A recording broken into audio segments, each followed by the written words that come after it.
لفظ عید باب عاد یعود نصرہ سے مشتق ہے، جس کے معنی ہے لوٹنا یا بار بار لوٹ کر آنا۔ اسے عید اس لیے کہا جاتا ہے کہ یہ بار بار لوٹ کر آتا ہے اور بار بار خوشیاں لے کر آتا ہے۔ میرے بھائیوں، نماز عید ہمیں عیدگاہ میں ہی پڑھنی چاہیے، جیسا کہ اس کی دلیل موجود ہے احادیث میں۔ نماز عید عیدگاہ میں پڑھنی چاہیے، الا یہ کہ کوئی بہت زیادہ سخت مجبوری ہو۔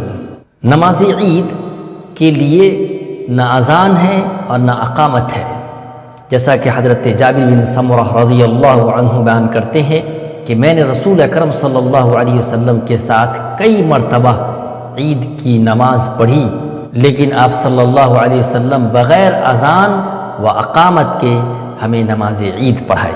رواہ مسلم، حدیث نمبر 887۔ میرے بھائیوں، نماز عید سے پہلے کوئی بھی سنت نماز نہیں ہے اور نہ ہی نماز عید کے بعد ہے، جیسا کہ حضرت ابن عباس رضی اللہ عنہ بیان کرتے ہیں کہ ان النبی صلی اللہ علیہ وسلم خرج یوم الفطر فصلى رکعتین لم يصلی قبلها ولا بعدها۔ رسول اکرم صلی اللہ علیہ وسلم عید الفطر کے دن نماز کے لیے نکلے تو آپ صلی اللہ علیہ وسلم نے 2 رکعتیں پڑھائی، اور آپ نے اس سے پہلے کوئی بھی سنت نماز نہیں پڑھی اور نہ ہی اس کے بعد آپ صلی اللہ علیہ وسلم نے کوئی سنت نماز پڑھی۔ گویا پتہ یہ چلا کہ نماز عید سے پہلے یا اس کے بعد کوئی سنت نماز نہیں ہے۔ ہاں، البتہ یہ الگ صورت ایک ہے کہ آپ اپنے گھر پر جب واپس لوٹ جائیں تو گھر جا کر آپ 2 رکعت نماز پڑھ سکتے ہیں، اس کی دلیل موجود ہے۔ نماز عید جو ہم پڑھتے ہیں، اس نماز میں جو جاننے کی چیز ہے وہ سب سے پہلے یہ ہے کہ ہمیں اس نماز میں سورۃ الفاتحہ پڑھنی ہے، کیونکہ رسول اللہ صلی اللہ علیہ وسلم نے بیان فرمایا لا صلاۃ لمن لم یقرأ بفاتحۃ الکتاب، اس شخص کی کوئی نماز نہیں جس نے سورہ فاتحہ نہیں پڑھی۔ اس حدیث میں من عام ہے جو ہر کسی کو شامل ہے، چاہے وہ امام ہو یا مقتدی، جس میں وہ دونوں شامل ہیں، چاہے وہ امام ہو یا مقتدی، جس نے بھی سورۃ الفاتحہ نہیں پڑھی، چاہے وہ جہری نماز ہو یا سری نماز ہو، اس کی وہ نماز نہیں ہوگی۔ تو سب سے پہلی چیز یہ ہے کہ سورۃ الفاتحہ پڑھی جائے۔ دوسری بات یہ ہے کہ رسول اللہ صلی اللہ علیہ وسلم سورۃ الفاتحہ کے بعد سورۃ الاعلیٰ اور سورۃ الغاشیہ کی تلاوت فرمایا کرتے تھے، جیسا کہ اس حدیث کے راوی حضرت نعمان بن بشیر رضی اللہ عنہ ہے۔ تو سورۃ الفاتحہ کے ساتھ سورۃ الاعلیٰ اور سورۃ الغاشیہ کی تلاوت کی جائے۔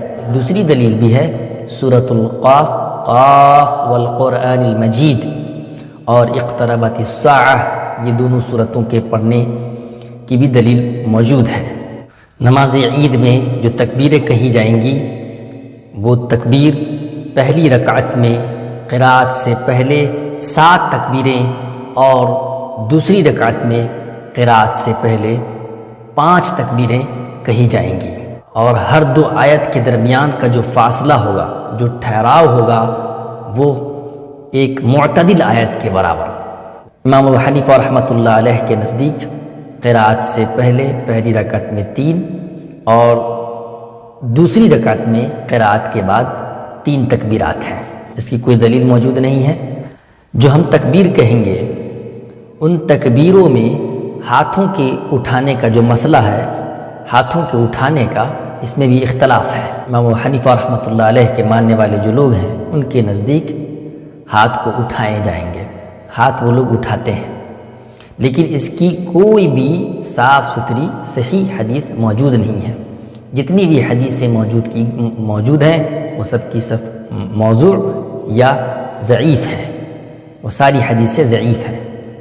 لیکن افسوس کی بات دیکھیے کہ یہ ہمارے بھائی لوگ جو کہ فرض نماز میں صحیح حدیثوں سے رفع الیدین کرنا، ہاتھوں کا اٹھانا، یہ صحیح حدیث سے موجود ہے، لیکن اس کے باوجود وہ لوگ اور رفع الیدین نہیں کرتے فرض نمازوں میں، لیکن نماز عید میں جس میں صاف ستھری اور صحیح حدیث موجود نہیں ہے رفع الیدین کرنے کی تکبیروں کے ساتھ یہ لوگ تکبیر کہتے ہیں، یہ انتہائی افسوسناک اور بہت تعجب خیز امر ہے کہ رسول اللہ صلی اللہ علیہ وسلم عید کی نماز پڑھاتے اور عید کی نماز پڑھانے کے بعد لوگوں کی طرف منتقل ہو جاتے، لوگوں کی طرف متوجہ ہوتے اور انہیں وعظ و نصیحت کرتے۔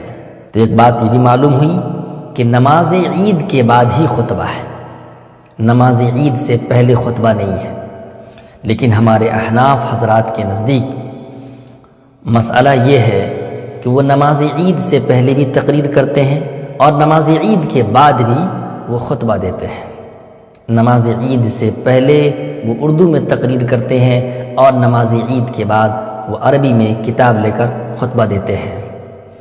تو انہیں یہ بات یا ہم سبوں کو یہ بات یاد رکھنی چاہیے کہ نماز عید کے لیے ایک ہی خطبہ ہے، اور یہی صحیح حدیث سے ثابت ہے کہ خطبہ ایک ہی ہے۔ لیکن اگر آپ الگ سے پہلے خطبہ نماز عید سے پہلے اردو میں دے دیتے ہیں اور نماز عید کے بعد عربی میں دے دیتے ہیں تو یہ دو خطبے ہو گئے جو کہ حدیث کے مخالف بات ہے۔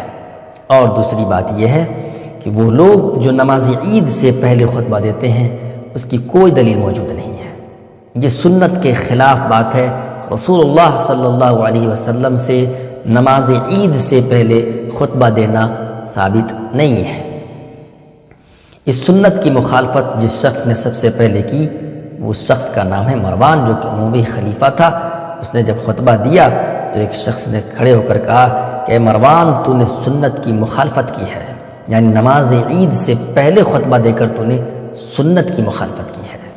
نماز عید کے لیے جو ہم لوگ جاتے ہیں تو راستہ بدل کر واپس آنا یہ سنت طریقہ ہے۔ جب نماز پڑھ لیں تو نماز پڑھ لینے کے بعد جب ہم گھر واپس آئیں تو راستہ بدل کر واپس آنا یہ مستحب طریقہ ہے۔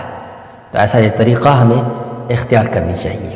اللہ وحدہ لا شریک سے دعا ہے کہ اللہ رب العالمین ہم تمام لوگوں کے ماہ رمضان کے روزے کو قبول فرمائے، اور اس مہینے میں جو مہینہ گزرا ماہ رمضان کا، اس مہینے میں جو ہم نے قیام کیا اس قیام کو قبول فرمائے، ہماری کوششوں کو، ہماری محنتوں کو، ہماری عبادتوں کو قبول فرما کر ہمیں اجر و ثواب عطا فرمائے اور ہم جنت الفردوس کے مستحق ہو جائے، آمین۔ ربنا تقبل منا انك انت السميع العليم وتب علينا انك انت التواب الرحيم رب اغفر لي وتب علي انك انت التواب الغفور۔